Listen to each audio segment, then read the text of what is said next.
LIC के new endowment plan के बारे में बताने वाला हूँ, जिसका प्लान नंबर है 914। तो आइए सबसे पहले जान लेते हैं कौन कौन इस पॉलिसी को ले सकते हैं। उसके बाद हम एक एग्जांपल लेके इस पॉलिसी के प्रीमियम, मैच्योरिटी और डेथ बेनिफिट के बारे में भी जान लेंगे। तो सबसे पहले बात आती है मिनिमम एज की, यानी कि कम से कम उम्र आपकी कितने साल की होनी चाहिए अगर आप इस इंश्योरेंस प्लान को लेना चाहते हैं। तो वो यहाँ पे दिया गया है 8 साल का, यानी कि अगर आपकी उम्र 8 साल या 8 साल से ज्यादा की है तो आप इस पॉलिसी को ले सकते हैं। उसके बाद यहाँ पे बात आती है मैक्सिमम एज की, यानी कि अगर आप इस पॉलिसी को लेना चाहते हैं तो ज्यादा से ज्यादा कितनी उम्र तक के व्यक्ति इस इंश्योरेंस पॉलिसी को ले सकते हैं। तो वो एज यहाँ पे दी गई है 55 साल की, यानी कि 8 साल से बच्चे से लेके 55 साल तक के व्यक्ति इस इंश्योरेंस पॉलिसी को ले सकते हैं। उसके बाद बात आती है मिनिमम टर्म की, यानी कि इस पॉलिसी को आप कम से कम कितने साल के लिए ले सकते हैं। तो वो टाइम पीरियड यहाँ पे दिया गया है 12 साल का, यानी कि कम से कम 12 साल के लिए आपको इस इंश्योरेंस पॉलिसी को लेना होगा। उसके बाद बात आती है मैक्सिमम टर्म की, यानी कि ज्यादा से ज्यादा इस इंश्योरेंस पॉलिसी को आप कितने साल के लिए ले सकते हैं। तो उसके लिए यहाँ पे 35 साल का टाइम पीरियड दिया गया है, यानी कि कम से कम आप 12 साल के लिए इस पॉलिसी को ले सकते हैं और ज्यादा से ज्यादा 35 साल के लिए इस इंश्योरेंस पॉलिसी को ले सकते हैं। इसके बीच में आप कोई भी टर्म चूज कर सकते हैं, जैसे कि 13 साल, 14 साल, 15 साल, 20 साल, 21 साल, जो भी आपको सही लगती है उसके हिसाब से आप पॉलिसी टर्म यहाँ पे ले सकते हैं। उसके बाद बात आती है मिनिमम सम एश्योर्ड की, यानी कि कम से कम बीमा आप इसमें कितने रुपए का ले सकते हैं। इसका मतलब ये नहीं है कि आपको इतना अमाउंट पे करना होगा, इसके बेसिस पे जो भी आपका इंश्योरेंस प्रीमियम है, मैच्योरिटी बेनिफिट है, वो सब कैलकुलेट किए जाते हैं। तो यहाँ पर मिनिमम सम एश्योर्ड है 1 लाख रुपए का। उसके बाद बात आती है मैक्सिमम सम एश्योर्ड की, यानी कि ज्यादा से ज्यादा बीमा आप इसमें कितने रुपए का ले सकते हैं। तो उसके लिए यहाँ पे कोई भी लिमिट नहीं दी गई है, ये आपकी इनकम पे डिपेंड करता है कि ज्यादा से ज्यादा इंश्योरेंस आप इसमें कितना ले सकते हैं। आपकी इनकम प्रूफ के अकॉर्डिंग यहाँ पे LIC आपको इंश्योरेंस देती है। आइए अब एक एग्जांपल लेके समझते हैं कि ये पूरा इंश्योरेंस प्लान कैसे काम करता है। तो एग्जांपल समझने के लिए मान लेते हैं जो आपकी उम्र है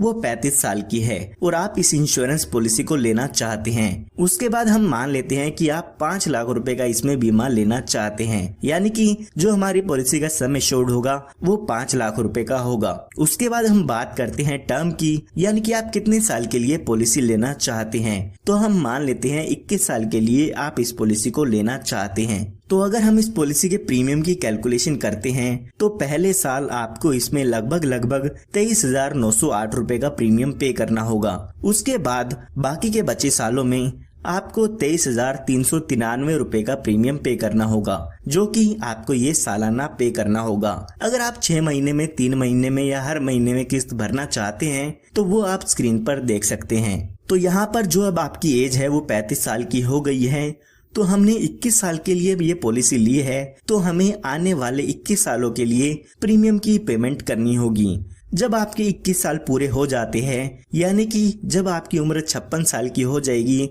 तो उस समय ये आपकी पॉलिसी खत्म हो जाती है, यानी कि आपकी पॉलिसी की मैच्योरिटी हो जाती है। और जब आपकी पॉलिसी की मैच्योरिटी होगी तो उस समय आपको लगभग 10,54,000 रुपए का अमाउंट मिल जाता है, जिसमें 5 लाख रुपए का आपका सम एश्योर्ड होता है, 5,04,000 रुपए का बोनस होता है और 50,000 रुपए का यहाँ पर फाइनल एडिशनल बोनस आपको मिल जाता है। तो ये टोटल मिला के 10,54,000 रुपए का अमाउंट आपको इसमें मैच्योरिटी पर मिल जाता है। अगर हम देखते हैं कि टोटल हमने 21 साल में कितना प्रीमियम पे किया है, तो हमने 21 साल के दौरान लगभग 4,91,768 रुपए का अमाउंट पे कर दिया है। तो आप देख सकते हैं कि आपको 21 साल में 4,91,768 रुपए पे करने होंगे प्रीमियम के। उसके बाद जब आपकी पॉलिसी टर्म पूरी हो जाती है तो उस समय आपकी पॉलिसी की मैच्योरिटी का अमाउंट आपको मिल जाता है। ये हमने बात तब की है जब पॉलिसी के दौरान पॉलिसी होल्डर की डेथ नहीं होती है। आइए अब एक एग्जांपल लेके समझते हैं कि अगर पॉलिसी होल्डर की डेथ हो जाती है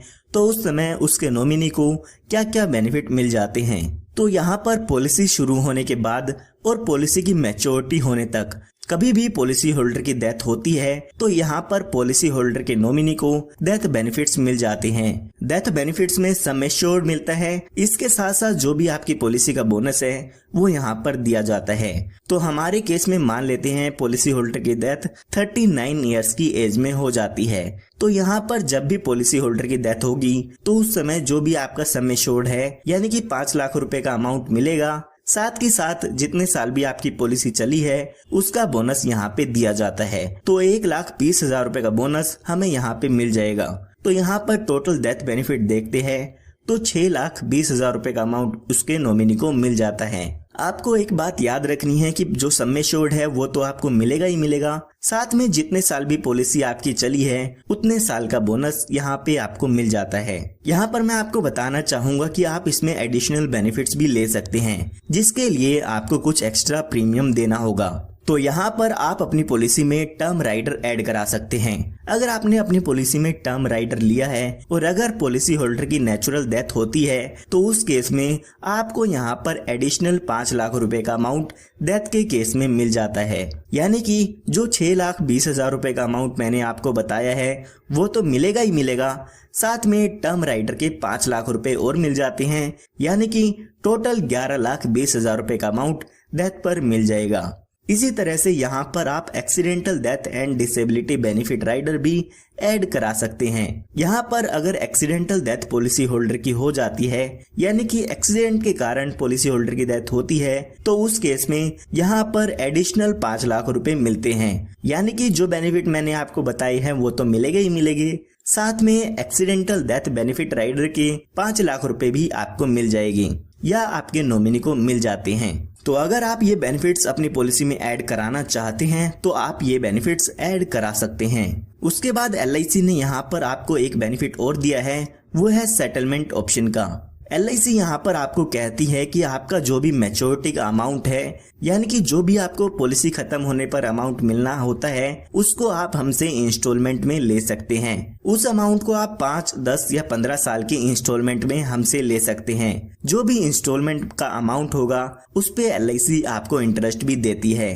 पॉलिसी की मैच्योरिटी होने से 3 महीने पहले तक आपको LIC को बताना होगा अगर आप मैच्योरिटी के अमाउंट को इंस्टॉलमेंट में लेना चाहते हैं। इसी तरह से आप डेथ बेनिफिट को भी इंस्टॉलमेंट में ले सकते हैं। आप पॉलिसी के दौरान बता सकते हैं कि आपकी डेथ होने के बाद जो भी ये अमाउंट होगा वो आपके नॉमिनी को इंस्टॉलमेंट में मिले या एक साथ मिले।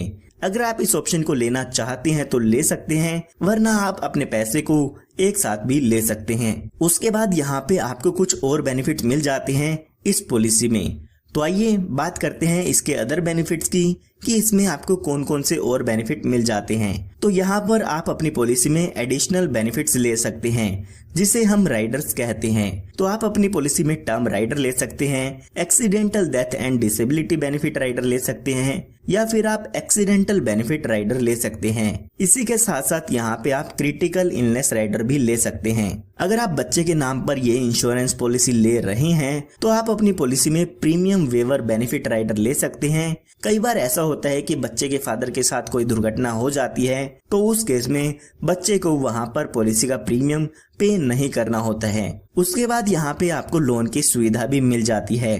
पॉलिसी शुरू होने के 2 साल बाद आप अपनी पॉलिसी पर लोन ले सकते हैं। जो भी लोन का अमाउंट होगा उस पर आपको इंटरेस्ट LIC को पे करना होता है। उसके बाद यहाँ पे बात आती है सरेंडर की। तो पॉलिसी शुरू होने के 2 साल बाद आप अपनी पॉलिसी को सरेंडर भी करा सकते हैं। उस समय जो भी आपकी पॉलिसी की सरेंडर वैल्यू होती है वो LIC की तरफ से आपको मिल जाती है। अगर आप 2 साल से पहले अपनी पॉलिसी को सरेंडर कराते हैं तो उस समय आपको कोई भी पैसा वापस आपका नहीं मिलता है। उसके बाद यहाँ पे बात आती है मोड ऑफ पेमेंट की, यानी कि आप यहाँ पे अपनी पॉलिसी का प्रीमियम 1 साल में भी भर सकते हैं, 6 महीने में भी भर सकते हैं, 3 महीने या हर महीने भी आप अपनी पॉलिसी का प्रीमियम भर सकते हैं। तो LIC ने यहाँ पर आपको 4 मोड ऑफ पेमेंट दिए हैं। जो भी आप मोड ऑफ पेमेंट यहाँ पर चूज करना चाहते हैं वो यहाँ पर ले सकते हैं। उसके बाद यहाँ पे LIC आपको ग्रेस टाइम पीरियड भी देती है, यानी कि अगर आप अपनी पॉलिसी की पेमेंट ड्यू डेट पर नहीं पे कर पाते हैं तो LIC यहाँ पर आपको कुछ एक्स्ट्रा दिन देती है जिसमें आप अपनी पॉलिसी का प्रीमियम भर सकते हैं। कई बार ऐसा होता है आपको याद नहीं रहता है, तो LIC ने आपको कुछ एक्स्ट्रा दिन दिए हैं जिसमें आप बिना लेट फीस के अपने पॉलिसी के प्रीमियम की पेमेंट कर सकते हैं। तो यहाँ पर अगर आपने मंथली प्रीमियम पेमेंट मोड लिया है तो 15 दिन का ग्रेस टाइम पीरियड मिलता है, और इसी तरह से इसके अलावा अगर आपने और कोई पेमेंट मोड चूज किया है तो आपको 30 दिन का ग्रेस टाइम पीरियड यहाँ पे मिल जाता है। उसके बाद यहाँ पे आपको टैक्स बेनिफिट भी मिल जाता है। तो अगर आप इनकम टैक्स रिटर्न भरते हैं तो यहाँ पर आप इसके प्रीमियम की डिडक्शन ले सकते हैं। जो भी इनकम टैक्स रूल्स हैं उसके हिसाब से आप यहाँ पे इसके प्रीमियम की डिडक्शन ले सकते हैं। इसके साथ साथ जो भी मैच्योरिटी का अमाउंट होता है या डेथ बेनिफिट आपको मिलता है वो भी यहाँ पर इनकम टैक्स से एग्जेम्प्ट होता है। इनकम टैक्स के सेक्शन 1010D में यहाँ पर आपको एग्जेम्प्ट कर दिया गया है, यानी कि आपको मैच्योरिटी और डेथ की क्लेम पर कोई भी टैक्स नहीं देना होगा। उसके बाद यहाँ पे बात आती है रिवाइवल की। कई बार ऐसा होता है आप अपनी पॉलिसी का प्रीमियम टाइम पर पे नहीं कर पाते हैं, तो LIC ने यहाँ पर आपको 5 साल का टाइम पीरियड दिया है, यानी कि अगर आपकी पॉलिसी बंद हो जाती है तो 5 साल के अंदर अंदर आप अपनी पॉलिसी को फिर से शुरू करा सकते हैं। जो भी पॉलिसी का प्रीमियम होगा और जो भी उसकी लेट फीस होगी वो आप पे करके अपनी पॉलिसी को 5 साल के अंदर अंदर फिर से शुरू करा सकते हैं। तो उम्मीद करता हूँ आपको अब LIC के प्लान नंबर 914 के बारे में सभी इंफॉर्मेशन मिल गई होगी।